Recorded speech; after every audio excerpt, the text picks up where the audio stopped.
Selanjutnya, saudara, seorang warga dari Desa Bela, Kecamatan Tapalang, Kabupaten Mamuju, Sulawesi Barat, terpaksa ditandu menuju puskesmas terdekat. Warga menyusuri pegunungan dan juga sungai selama 5 jam untuk bisa mendapatkan perawatan medis.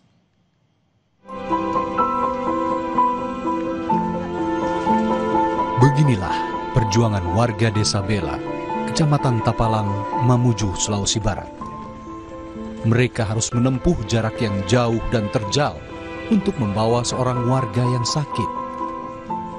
Perjuangan warga untuk membantu warga lain yang sakit harus melewati jalan rusak dan licin selama 5 jam dengan jarak tempuh sekitar 17 km.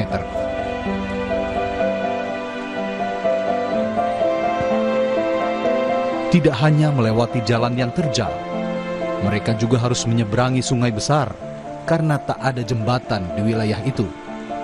Sesekali mereka harus berhenti untuk beristirahat.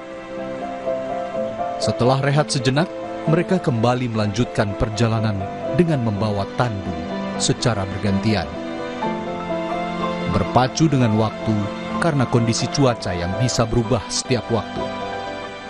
Beliau mengeluh pada bagian perut membesar dan mengalami sesak napas dan sudah berjalan sekitar 3 hari, namun pada awal pertama kami tidak bisa melakukan gotong royong untuk mengantar beliau ke puskesmas Tapalang dengan alasan bahwa pada saat itu masih musim hujan. Dikhawatirkan ketika kami berangkat kami tidak bisa menyeberang di sungai, sehingga kami menunggu waktu sekitar 3 hari baru bisa kami menandu beliau ke puskesmas Tapalang. Tidak kurang dari 50 orang bergotong royong membantu menandu warga yang sakit dari Desa Bela menuju puskesmas Tapalang. Mereka berangkat sejak pukul 7 pagi dan tiba pukul 12 siang. Warga yang sakit juga sudah menunggu selama 3 hari untuk bisa ditandu menuju puskesmas. Kondisi ini telah terjadi sejak puluhan tahun lalu. Ketika ada warga sakit atau hendak melahirkan, secara gotong royong warga membawanya dengan tandu karena tempat tinggal mereka yang ada di wilayah terpencil tanpa akses bagi kendaraan roda 4. Edwin Arwan Pitung, Kompas TV, Mamuju, Sulawesi Barat. Selanjutnya, info dari Makassar, Sulawesi Selatan, saudara. Ada seorang anak perempuan berusia 4 tahun dilaporkan hilang saat bermain di Taman Pakui, Kota Makassar, Sulawesi Selatan. Bocah itu diduga menjadi korban penculikan karena berdasarkan rekaman CCTV, ia terlihat bersama seorang perempuan di kafe samping taman dan juga saat berjalan di jalan raya.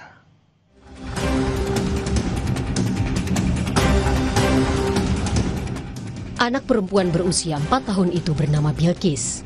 Ia tiba-tiba hilang saat bermain di Taman Pakui, Jalan Andi Pangeran Petarani, Kota Makassar, Sulawesi Selatan pada 2 November lalu. Diduga Bilkis jadi korban penculikan karena terekam CCTV bersama seorang perempuan di kafe samping Taman Pakui. Korban kembali terekam CCTV saat berada di Jalan Sungai Sadang Baru, Kota Makassar. Keluarga pun melaporkan kasus ini ke polisi.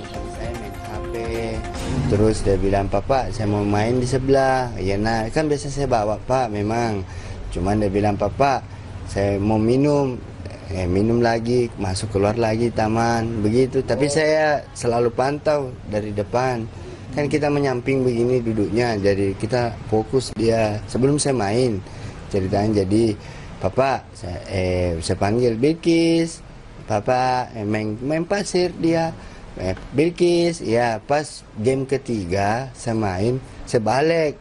Bilkis, sudah tidak ada, orang-orang yang di sekitar taman sudah tidak ada juga, teman."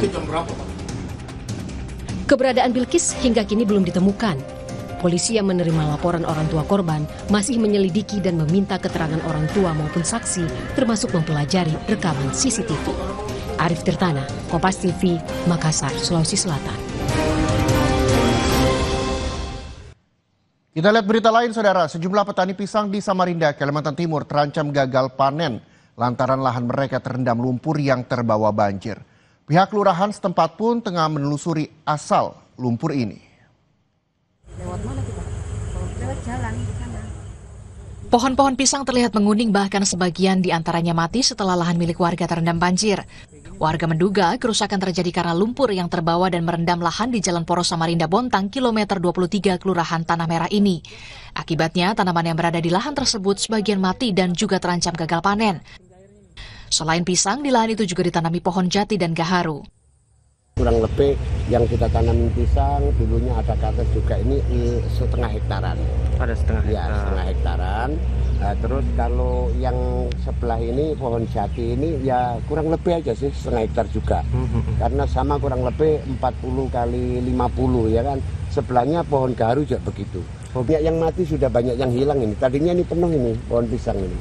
Jadi bertahap, pertama menguning sampai ya ini mati, sudah kering semua ini. Sementara terkait asal lumpur, pihak kelurahan setempat membenarkan bahwa di hulu kawasan ini ada pembukaan lahan. Namun belum diketahui apakah ini lahan pertambangan seperti yang diduga warga sebagai asal lumpur. Akibat kondisi ini, petani pisang mengalami kerugian hingga puluhan juta rupiah. Rijal Mustafa, Jasmine Jafar, Kompas TV, Samarinda, Kalimantan Timur. Lahan milik Wakil Presiden Republik Indonesia ke-10 dan ke-12 Yusuf Kala di kawasan Metro Tanjung Bunga Makassar, Sulawesi Selatan diduga telah diserobot oleh pihak yang tidak bertanggung jawab. Berita lengkapnya kami hadirkan usai jeda. Tetaplah di Sapa Indonesia Siang. Sesaat lagi.